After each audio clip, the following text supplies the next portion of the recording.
छक्का मारा या यूसुफ पठान ने मारा उससे मतलब नहीं होना चाहिए। आपको छक्का लगा है, चौका लगा है, रन बन रहा है, इससे मतलब होना चाहिए। नहीं तो कई लोग इससे दुखी रहेंगे, क्योंकि बहुत सारे टीचर्स हमारे से दहेज चुनते रहते हैं। उत्कर्ष में 90% टीचर्स ऐसे हैं वर्तमान में जिनको उत्कर्ष के अंदर 2 साल भी नहीं हुए, 2 साल भी नहीं हुए। 90% टीचर ऐसे हैं, टॉप के टीचर। जयपुर में अगर बात करें दीपराज सर, इतनी शानदार जो कंप्यूटर जो पढ़ाते हैं, उनको उत्कर्ष में आए 6-7 महीने हुए। जितेंद्र चारक सर उत्कर्ष में आए उनको 8-9 महीने हुए। मतलब 50 ऐसे टीचर्स में आपको गिना दूंगा जो उत्कर्ष में बहुत पहले, जब बहुत ज्यादा पहले नहीं आए। तो जब हमें गलतफहमी नहीं है कि दुनिया के सारे टीचर्स हमारे पास ही हैं अच्छे, बाकी कोई है ही नहीं, तो आपको तो हरगिज नहीं होनी चाहिए, अच्छे नॉलेज को ग्रहण करना चाहिए। नहीं तो कई बार ऐसा हुआ कि हम अच्छे टीचर से वंचित भी हो सकते हैं। तो हर बैच में 10-20% विद्यार्थी ऐसे हैं जो नवाचार जो है, नया प्रयोग जो है वो ग्रहण करने की स्थिति में होते ही नहीं।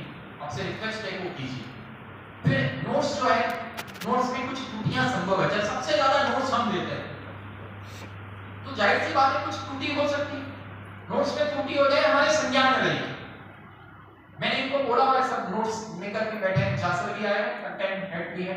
कहां जासर बैठे? जासर के सामने कहता हूं सब बैच में घोषणा करते हैं हमारे नोट्स में कोई भी तथ्यात्मक त्रुटियां लगे कि सर ये फैक्ट गड़बड़ है, ये सन गड़बड़ है, यहां पे खुला है, मात्राओं की छोड़िए, मात्राओं की बता दीजिए हम ठीक कर दें। तथ्यात्मक त्रुटि अगर कोई नोट्स में लगे तो आपको एक त्रुटि का 100 रुपया इनाम दिया जाएगा।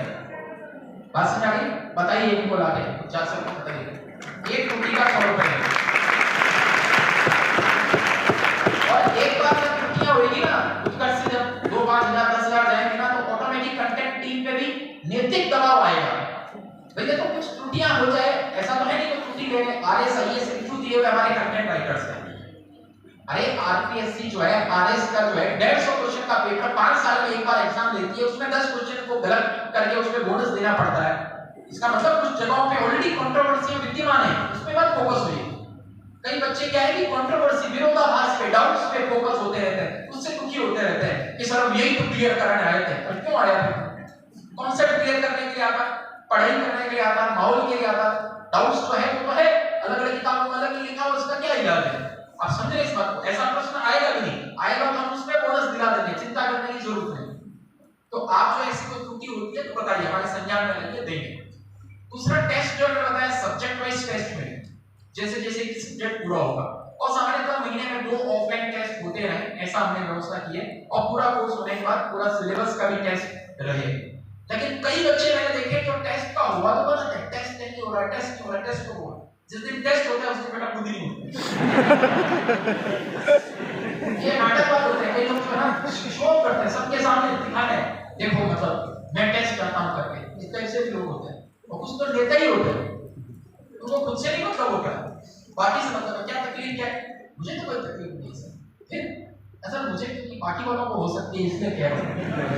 गलत कक्षा में डाउट पूछने की हमारी एक सिस्टम है, मैंने पहले बताया डाउट पूछने के लिए कोचिंग नहीं है, डाउट पूछने के लिए रेफरेंस बुक्स है, रेफरेंस बुक के माध्यम से क्लियर करिए। इसी वीक हमारी जनहित याचिका लग रही है, ध्यान रखना। पिछले वीक भी लग चुकी थी, लेकिन जो हाईकोर्ट जज के सामने लगी, मुझे हमारे मित्र निकले तो उन्होंने मना कर दिया, क्योंकि निर्णय के जो हमारे मित्र हैं इसलिए हम ये उनका केस सुनेंगे। हमारे लंबे भी कई हजार जनहित याचिका के अंदर मैं 2 तरह की चीजें लेके डाली है। एक तो कोई भी वैकेंसी का डिटेल सिलेबस जारी किया जाए, डिटेल सिलेबस, खाली टॉपिक लिख के नाम लिख के छोड़ दिया, खाली सब्जेक्ट से नहीं काम चलेगा। दूसरा, जब भी आपत्तियां मांगी जाए, आपको पता है 2012 के अंदर हमने केस लड़ा था, जीते थे, तभी ये पेपर आना शुरू हुआ, क्वेश्चन बैंक आना शुरू हुआ, आपको आपत्तियां मांगने लगे, पहले तो ये भी नहीं होता था। हमने उनको दूसरा महत्वपूर्ण दिया है, रिट लगाया है कि आपत्तियां जो मांग रहे हो, आंसर की जारी कर रहे हो, उसके साथ में अपने सोर्स जारी करो।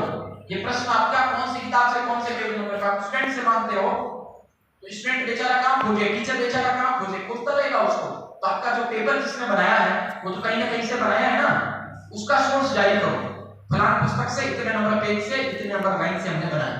ये 2 काम लेके बहुत बड़े वकील हमने कर लिए, जनहित याचिका लग रही है। अगले 10 दिन के अंदर न्यूज़पेपर में आपको एक खबर मिल जाएगी कि एक बहुत बड़ी जनहित याचिका उत्कर्ष ने वापस से लगाई। और मैं आपको बताऊं कि 2012 में जो हमने जनहित याचिका लगाई थी वो पूरे भारत में किसी कोचिंग सेंटर द्वारा लगाई गई पहली जनहित याचिका थी, और ये अब जो लगा रहे हैं ये भी किसी कोचिंग सेंटर द्वारा लगाई जाने वाली दूसरी जनहित याचिका है।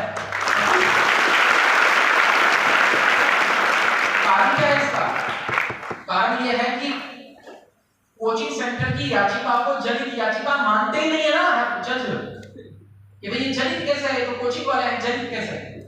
तो हमारे जो जनित याचिकाओं में जब लगाते हैं उसमें जो अलग से जो पेजेस होते हैं कि उत्कर्ष ने धर्मशालाएं बनाई, ये गुरुकुल बनाए, ये लाइब्रेरी बनाई, एम्बुलेंसों का निर्माण किया, ये पानी की प्याऊ का निर्माण किया, समझ रहे हैं। इतना सारा जब साथ में होता है कोरोना काल में ये काम को, उससे तुरंत हमारी याचिका को जनित याचिका मानते हैं। ये जनित में काम करने वाली संस्थान है, इसलिए मैं कह रहा हूँ पहली जनित याचिका भी हमारी थी, दूसरी भी हमारी पहली हमारी। आप सर्च करके देखेंगे आपको खुद को पता चलेगा।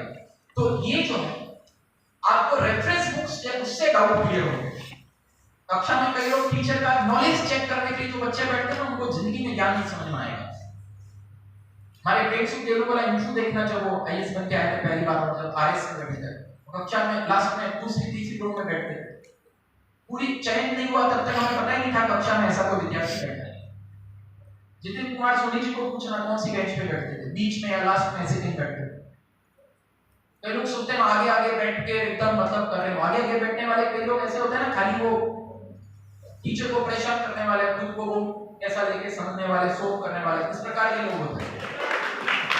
अभी आगे जो बैठते हैं उनको भी लेके विशेष ध्यान देना है कि पढ़ाई के प्रति ध्यान रखना है, फालतू का इधर उधर बातों से काम नहीं चलेगा।